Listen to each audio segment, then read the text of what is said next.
Hello viewers, आप सबका खुशामदीद और भलीकार है सिंधी रंधरे में। आज मैं आपके साथ सिंधी मसाला करेले की रेसिपी शेयर करने वाली हूँ। अभी मैंने आधा किलो करेले लिए थे, उसको मैंने छील के उसके बाद नमक इसमें इस तरीके से बीच से कटिंग करके इसमें डाल दिया था। उसके बाद मैंने इसको 2 से 3 दिन फ्रिज में रख दिया था। तो ये करेले जो है नमक लगाने से जो है ना, इसकी कड़वास जो है वो कम हो जाती है।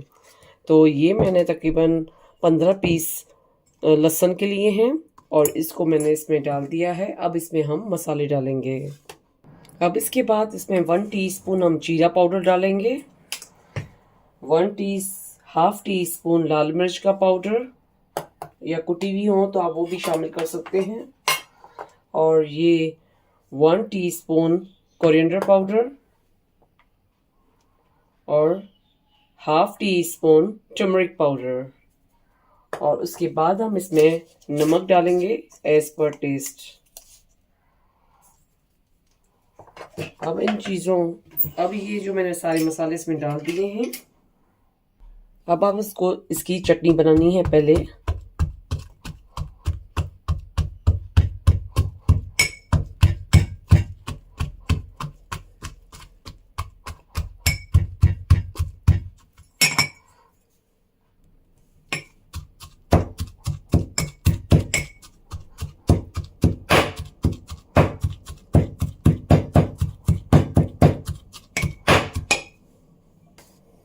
अब ये चटनी रेडी हो चुकी है, तो अब करेलों में मैं अच्छे से पानी में इसको धोऊंगी। अब मैंने करेलों को अच्छे से वॉश कर लिया है। तो ये मैंने कढ़ाई ली है, कढ़ाई में जो है ऑयल हमारा गर्म हो रहा है। तो अब उसके बाद मैंने ये करेले जो हैं इसमें स्लो स्लो फ्राई करूंगी। और जो करेले थोड़े से बड़े हैं, अगर उसमें सीड्स ज़्यादा बड़े हैं तो वो आप निकाल दीजिएगा। अगर छोटे छोटे करेले हैं तो उसमें सीड्स।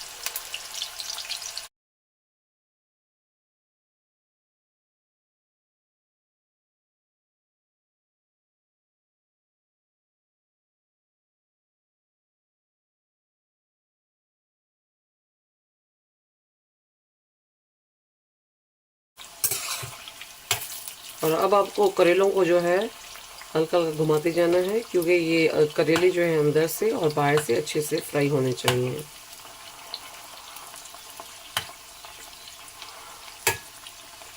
और इसका फ्लेम जो है आप मीडियम पे रखेंगे।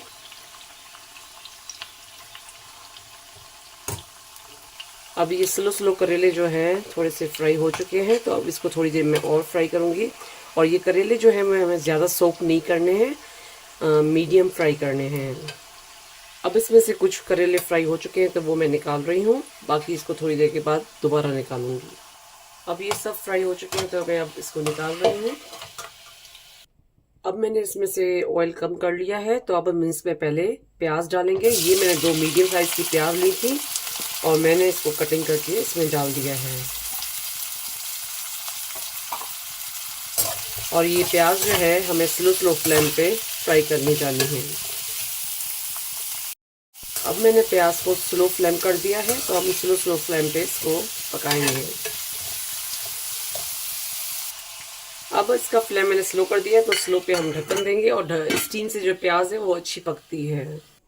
अब जो है करेले हमने फ्राई कर लिए थे, तो अब इसमें जो हमने चटनी बनाई थी लहसुन और मसालों की, तो वो अब हम इसमें इस तरीके से डालेंगे।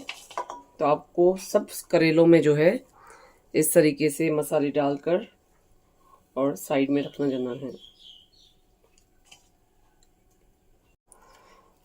तो ये बाकी भी इस तरीके से आपको मसाले डालने हैं करेलों में। अब ये करेलों में मैंने मसाला डाल दिया है। अब मैंने इसका ढक्कन खोल के देखा तो ये प्याज जो है हमारा हाफ फ्राई हो चुका है। तो थोड़ी देर इसको मैं और फ्राई करूंगी और इसका फ्लेम जो है मैंने मीडियम पे कर लिया है।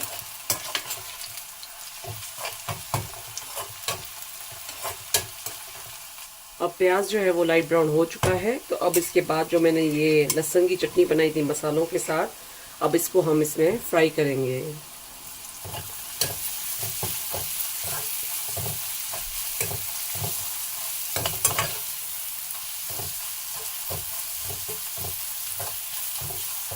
और ये मैंने 4 मीडियम साइज के टमाटर लिए थे। तो अब इसको हम इसमें डालेंगे क्योंकि मसाले जो हैं वो प्याज के साथ अच्छे से पक चुके हैं।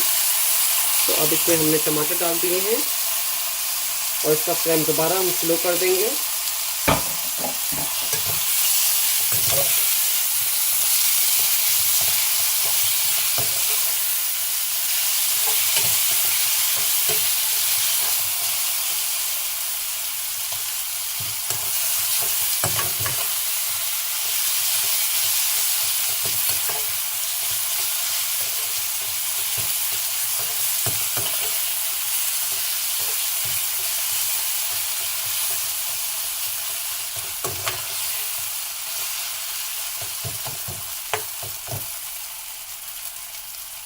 और ये मैंने 2 मीडियम साइज के आलू लिए थे, उसको मैंने इस तरीके से कटिंग कर लिए थे। तो अब हम इसमें ये डालेंगे और आलू डालने के बाद हम इसको मसालों में अच्छे से मिक्स करेंगे।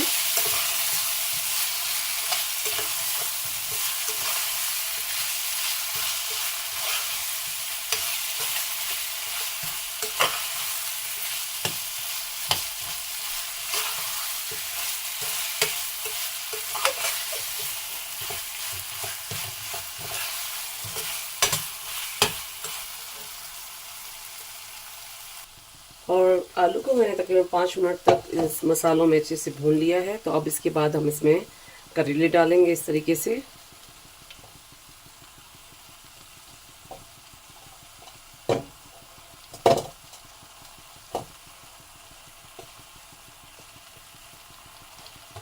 और फिर इसका फ्लेम हम स्लो कर देंगे। स्लो करने के बाद जो है हम इसके ऊपर थोड़ा सा पानी रखेंगे। अगर आपके ढक्कन में स्पेस नहीं हो तो आप इसके ऊपर प्लेट रख के उसके ऊपर पानी रख सकते हैं। इस तरीके से भी कर सकते हैं क्योंकि स्टीम में जो है वो करेले और आलू जो है अच्छे से पकेंगे। अब इसके ऊपर जो पानी गर्म हो गया है तो वो मैंने थोड़ा सा इसमें डाल दिया है क्योंकि वो नीचे से लग नहीं जाए। और दोबारा हम इसके ऊपर पानी रखेंगे। अभी जो पानी जो थोड़ा थोड़ा गर्म हो रहा था तो मैंने इसमें डाल दिया है। तो ये करेले और आलू जो हैं वो स्लो स्लो पक रहे हैं। फिर उसके बाद मैंने इसके ऊपर ढक्कन दे दिया और इसमें मैंने तकरीबन हाफ कप जो है पानी का यूज़ किया है ऊपर ढक्कन पे रख के। तो आप अगर प्लेट रख के करना चाहें तो वैसे भी कर सकते हैं। तो हम ढक्कन खोलेंगे और ये आलू देखें अच्छे से पक चुके हैं और ये करेले भी पक चुके हैं। तो ये मसाला भरे हुए करेले रेडी हो चुके हैं। ढक्कन खोलेंगे और ये देखिए आलू भी पक चुके हैं और ये करेले भी रेडी हो चुके हैं। तो ये गरम गरम सिंधी मसाले करेले आलू की सब्जी रेडी हो चुकी है। सिंधी मसाले भरे हुए करेले और आलू की सब्जी खाने के लिए रेडी हो चुकी है। सिंधी मसाले करेले आलू की सब्जी खाने के लिए रेडी हो चुकी है। ये सब्जी आप रोटी के साथ, नान के साथ भी खा सकते हैं। सिंधी आलू करेले की सब्जी आप अपने घर पे ज़रूर ट्राई कीजिएगा। मेरे चैनल पर फीडबैक दीजिएगा। मेरे चैनल पर लाइक का बटन ज़रूर क्लिक कीजिए और सिंधी आलू करेले की सब्जी अपनों के साथ शेयर करना नहीं भूलिएगा। Thank you.